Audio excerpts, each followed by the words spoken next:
News 28 मराठीमध्ये आपले स्वागत आहे। आजच्या मोठ्या बातम्यांबद्दल बोलूया। हिंद दी चादर शहीदी समागम कार्यक्रमासाठी प्रशासन सज्ज। कार्यक्रमाच्या पूर्वतयारीचा विभागीय आयुक्त डॉक्टर विजय सूर्यवंशी यांनी घेतला आढावा। श्री गुरु तेग बहादूर साहिबजी यांच्या 350व्या शहीदी समागम शताब्दी वर्षानिमित्त आयोजित हिंद दी चादर या कार्यक्रमाच्या पूर्वतयारीचा विभागीय आयुक्त डॉक्टर विजय सूर्यवंशी यांनी आज सविस्तर आढावा घेतला। या ऐतिहासिक व प्रेरणादायी कार्यक्रमाच्या आयोजनात कोणत्याही त्रुटी राहू नयेत यासाठी प्रशासनाने दक्षतेने व समन्वयाने काम करावे, असे निर्देश त्यांनी यावेळी दिले।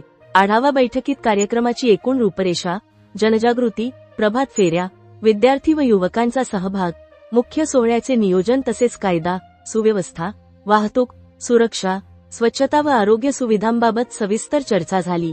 हिंद दी चादर श्री गुरु तेग बहादूर साहिबजी यांच्या 350व्या शहीदी समागम शताब्दी वर्षानिमित्त खारघर, नवी मुंबई येथे फेब्रुवारी 28 व 1 मार्च रोजी भव्य कार्यक्रमाचे आयोजन करण्यात आले असून या ऐतिहासिक सोहळ्याच्या यशस्वीततेसाठी जिल्हा प्रशासनाने व्यापक तयारी सुरू केली आहे।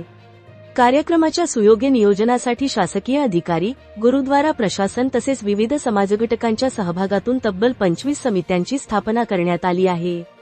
राज्य शासनाच्या अल्पसंख्याक विभागाच्या मार्गदर्शनाखाली हिंद दी चादर श्री गुरु तेग बहादूर साहिबजी 350वा शहीदी समागम कार्यक्रम समितीच्या तसेच शीख, सिकलीकर, बंजारा, लबाना, मोहियाल, सिंधी, वाल्मिकी, उदासीन संप्रदाय आणि भगत नामदेव, वारकरी समाज यांच्या संयुक्त विद्यमाने खारघर येथील कॉर्पोरेट पार्क मैदानावर हा कार्यक्रम आयोजित करण्यात येणार आहे।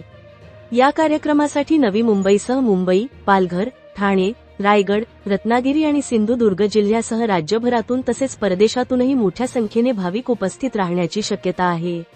या पार्श्वभूमीवर सुरक्षा, वाहतूक, वैद्यकीय सेवा, स्वच्छता, भोजन, निवास, प्रसिद्धी, जलपुरवठा, विद्युत व्यवस्था आदी सर्व बाबींसाठी स्वतंत्र समित्या स्थापन करण्यात आल्या असून त्या अनुषंगाने प्रशासनाद्वारे सर्वंकष तयारी करण्यात येत आहे। या बैठकीला कोकण विभागीय आयुक्त कार्यालयात रायगडचे जिल्हाधिकारी किशन जावळे, अप्पर आयुक्त फरोग मुकादम, उपायुक्त विजय मसाळ पनवेल, महानगरपालिकेचे आयुक्त मंगेश चितळे, पोलीस उपायुक्त प्रशांत मोहिते, रश्मी करंदीकर, नियोजन उपायुक्त प्रमोद केंभावी, या कार्यक्रमाचे राज्य समन्वयक उपजिल्हाधिकारी रोहयो रवींद्र राठोड यांच्यासह कोकण विभागातील महसूल, शिक्षण, आरोग्य, महानगरपालिका, पोलीस विभागाचे प्रमुख अधिकारी उपस्थित होते। जेएनपीए आणि सिडकोचे अधिकारी ऑनलाईन प्रणालीद्वारे या बैठकीस उपस्थित होते। वार्ताहर इंडिया न्यूज 28 साठी प्रणय प्रभाकर पाटील, पालघर जिल्हा ब्युरो चीफची रिपोर्टर।